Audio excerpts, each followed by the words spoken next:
BNP গণতান্ত্রিক দল, BNP গণতন্ত্রের চর্চা করে, বিএনপি জনগণের মনের দল, জনগণের হৃদয়ের দল, বিএনপি জনগণের হৃদয়ের কথা বলে। বাংলাদেশ জাতীয়তাবাদী দল জননেতা তারেক রহমানের দল, যেই দল প্রতিষ্ঠা করেছিলেন এদেশের মানুষের আরেক হৃদয়ের নেতা, যিনি এদেশের বহুদলীয় গণতন্ত্রের প্রবর্তন করেছিলেন, বিএনপির প্রতিষ্ঠাতা শহীদ প্রেসিডেন্ট জিয়াউর রহমান। আপনারা মাথায় রাখেন, এই দলের নেতৃত্ব দিয়েছেন দেশনেত্রী বেগম খালেদা জিয়া, সাবেক এই দলের নেতৃত্ব দিচ্ছেন জননেতা তারেক রহমান। আপনাদের মাথায় রাখতে কোন অন্যায় করা যাবে না। আমাদের নেতা আপনাদের সকলের পছন্দের নেতা জননেতা তারেক রহমান বলেছেন কি, কোন উল্টাপাল্টা লোকজনকে কিন্তু মেম্বার করা যাবে না। কোন আওয়ামী লীগ বা অন্যান্য দলের লোকজনকে এনে যারা বিগত সময় আপনাদের অত্যাচার নির্যাতিত হয়েছেন, যাদের দ্বারা যারা আপনাদের উপর অনেক বোল্ডেজার চালিয়েছিল, যারা আপনাদের অনেক অনিষ্ট সাধন করেছিল, যারা অত্যাচার করেছে, আপনারা অবশ্যই তাদেরকে এই সদস্য ফর্ম পূরণের ক্ষেত্রে তাদেরকে কোনো প্রকার অগ্রাধিকার দিবেন না, তাদের এটা করবেন না।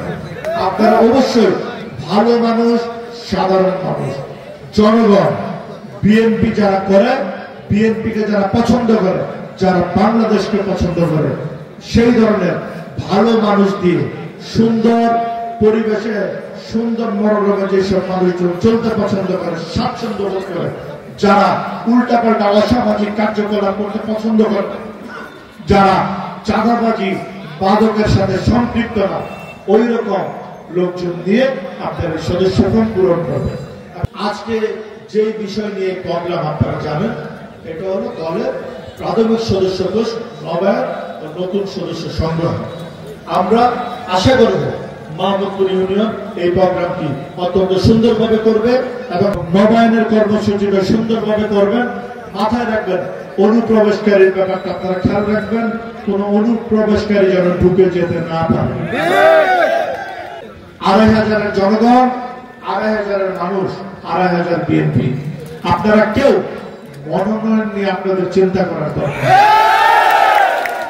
মনোনয়ন নিয়ে চিন্তা করবেন জননেতা তারেক রহমান।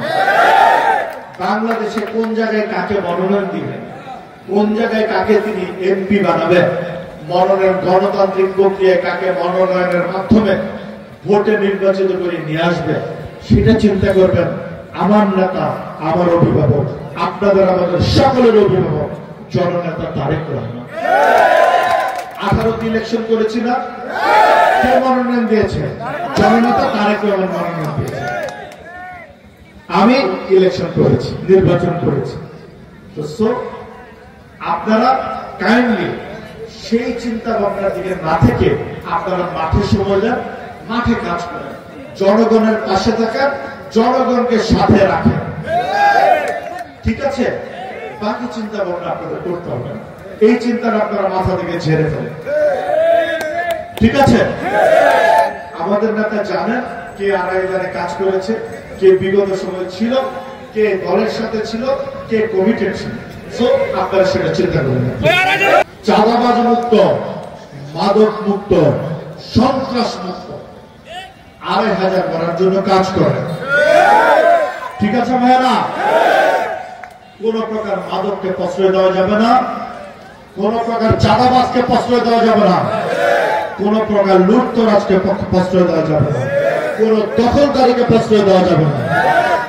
সবাই ঐক্যবদ্ধভাবে প্রতিরোধ করতে হবে। ঠিক আছে ভাইয়েরা?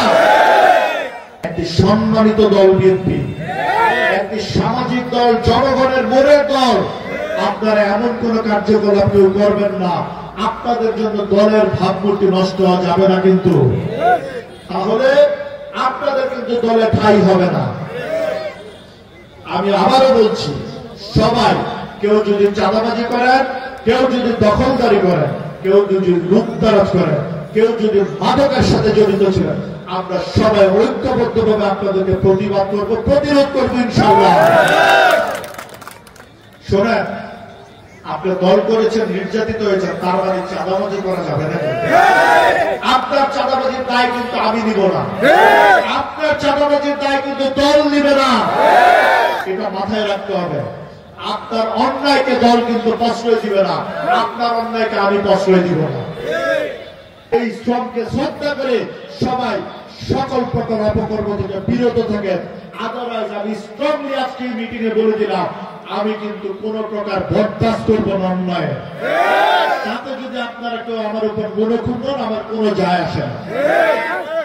অন্যায়কারী আর অন্যায় সহ্যকারী সমান অপরাধী। আমি সেই অন্যায় করব না, আর অন্যায় সহ্য করে আপনারা যারা অন্যায় করবেন সেটা আমি প্রশ্রয় দিয়ে কিন্তু আমি এই অন্যায়ের ভাগ নিব না। কিন্তু আপনাদেরকে চূড়ান্ত ভাবে আমি আজকে এই মেসেজটা টোটাল ২৫০০০ সকল জনগণকে, সকল বিএনপি নেতৃবৃন্দকে দিতে চাই। এ দল, আমরা যে দল করি সেই বিএনপি জনগণের দল, জনগণের অন্তরের দল, জনগণের হৃদয়ের দল। আর আমাদের নেতা জননেতা তারেক রহমান এদেশের জনগণের হৃদয়ের বাদশা। আমি বলতে চাই সংগ্রামী ভাইরা, মাথায় রাখবেন, আজকে আমি যা শুনেছি আমি সেগুলো প্রোটেক্ট করার চেষ্টা করেছি। কালকে থেকে যদি কোনো কিছু শুনি, কোন প্রমাণ যদি পাই, অতীত প্রশ্রয় দেয়নি, এখন প্রশ্রয় দিচ্ছি না, ভবিষ্যতে প্রশ্রয় দিব না, কঠিন ব্যবস্থা নিব। কিন্তু দল করতে পারবেন না, কিন্তু দল থেকে বিতাড়িত হবেন। কিন্তু দেখছেন সারা দেশে কি পরিমাণ বহিষ্কার হচ্ছে। যে উল্টাপাল্টা কাজকর্ম করবেন বহিষ্কার হয়ে যাবেন। কিন্তু মিনিমাম সাপোর্ট করবো না। কিন্তু সংগ্রামী ভাইয়েরা, এই মেসেজটা পুরা থানাব্যাপী পৌঁছিয়ে দিবেন সবাই।